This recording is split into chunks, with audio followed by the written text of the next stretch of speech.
What's up, YouTube? Welcome to the Credit Plug channel where we talk about how to build credit, how to establish relationships with banks and financial institutions, and most importantly, how to get you access to high limit credit funding. If you're new to our channel or if you've been checking out our content, make sure you hit that subscribe button, or you could just like, share, or comment right down below. It helps our content reach a wider audience and we greatly appreciate the support. So for today's video, I wanted to talk more broadly about what's going on in the US economy, as well as share my opinion on where I think the US economy is heading. Now, again, as a disclaimer, I'm not an economic expert. I'm just sharing my opinion, so don't take it at face value. So I've come across a couple different sources when it comes to economics, and the overall consensus based on the information that I've gathered is that the US economy is currently in a recession or heading towards a recession. Now, one of the reasons why a lot of people think that the US economy is heading towards recession is because a lot of businesses have been negatively impacted due to the coronavirus pandemic,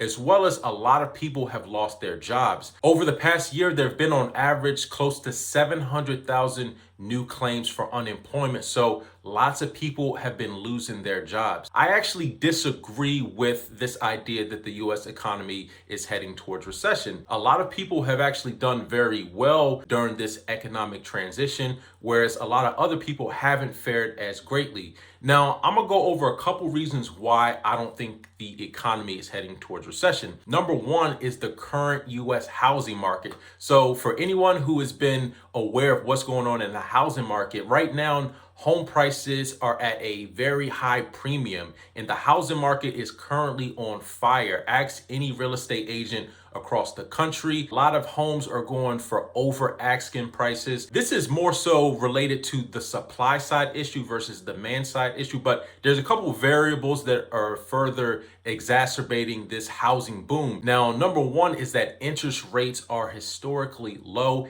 and the Federal Reserve has stated that they're not going to raise interest rates for the foreseeable future. So what that means is that for the time being, there's going to be very low interest rates when it comes to acquiring a mortgage. So low rates is going to keep the housing prices up. Now, another thing that's kind of ironic is that with all the jobs that are lost, why are the housing prices continuing to go up? Now, currently, there are two things that are keeping the housing market afloat. Number one is the rent moratorium. So the rent moratorium is preventing a lot of renters from being evicted from their home. And in certain cases, some renters have not paid rent for over a year. So what does that mean? So if you haven't paid rent for a year, that means that you should have a lot of money left over because you haven't had to put it out to your landlord. Now, here's the thing about it. Now, while some people have been affected negatively by losing their jobs, there's a lot of people who've been able to take advantage of a lot of these programs, even though they weren't necessarily affected, meaning that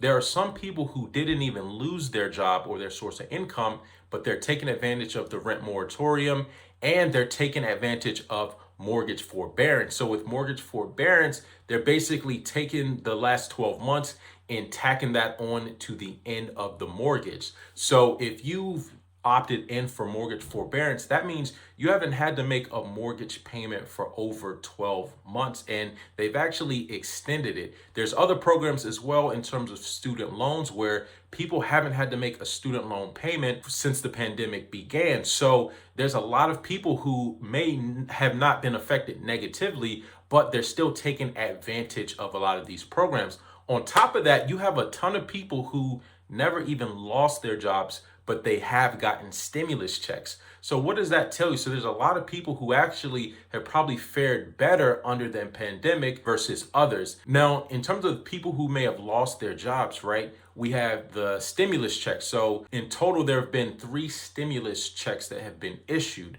On top of that, you have unemployment. So the initial round was for $600 a week. I believe now it's around like $300 a week. So unemployment has been extended. So a lot of people have still been getting an influx of cash. So not everyone has, fallen by the wayside when it comes to their finances. In fact, there are some people who have actually came out ahead because between the stimulus checks and the unemployment, in some cases, they're actually making more than they would have if they actually went to work. So there's a couple things that are going on which lead me to believe that the economy isn't in as bad of a shape as it may appear. Now, the fact that a lot of people are now getting their vaccinations and the economy starting to open up, I think what we're going to see is a huge economic boom, meaning that the policies that were put in place to stimulate the economy are actually going to work. Now, there is a downside to that. So, as we've seen an increase in housing prices, we've also seen an increase in consumer goods as well as food prices. So, the downside to all of the stimulus is inflation. So inflation is going to reduce the purchasing power of the dollars that you do have. So that's one of the big risks that I see with the economy going forward. And then when you look at the housing market, right? So the price of houses have gone up. We're seeing prices going over asking price and multiple offers per home. So that really tells you that a lot of the inflation is going into assets, right? Real estate, the stock market, cryptos. So that's one of the downsides that I see is the increase in the housing prices. So it's going to make things much less affordable. So when you're looking at, all of this stimulus, these stimulus checks that people are getting, yeah, that might seem good on the front end. But one thing you have to remember, if everything goes up in price, what that stimulus check can actually buy for you is greatly reduced. And lastly, the reason why I think the economy is not going to crash anytime soon is that I feel like the current administration is going to bail out the economy. So we're going to see much more stimulus checks. And I don't think they're really going to let the economy crash, right? They're just going to keep issuing more stimulus checks and things like that. In terms of, there being a housing crash, I don't think that's going to happen. I think to position yourself best is to be in assets and get out of the paper dollar, get into an asset because much of the inflation is going to go into assets. So that's just my take on where the economy is going. I don't think there's going to be a housing crash anytime soon. I don't think the economy is going to crash because, again, I think there are a lot of people who have benefited from some of these stimulus programs that have been in place. And again, I don't think everyone was negatively affected. I, for example, was not negatively affected whatsoever. If anything, I benefited from the pandemic economically. There's a lot of people in my position who have taken advantage. So if you're a homeowner, that means you've had 12 months of stacking and you're not going to have to deal with that until the end of your mortgage if you have a 30-year mortgage. So people who have opted into that have really came out ahead. And couple that with the stimulus checks, you got the PPP, EIDL, grants and loans. So I think there's a lot of people who are actually sitting on a lot of cash right now.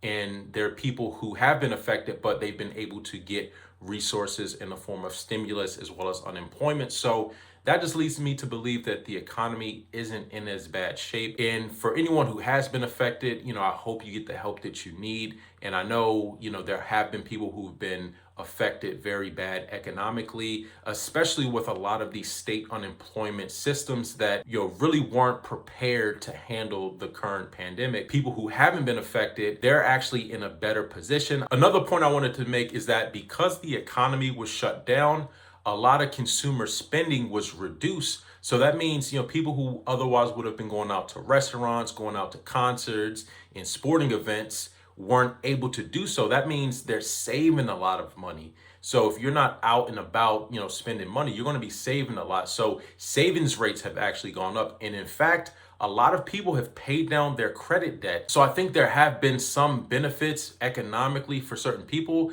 If you're not spending as much money, that means you're going to be saving a little bit more money and you're going to be paying down debts even more. Anyways, that's all I wanted to talk about in today's video. Until next time, y'all take it easy and we'll talk to you soon. Peace.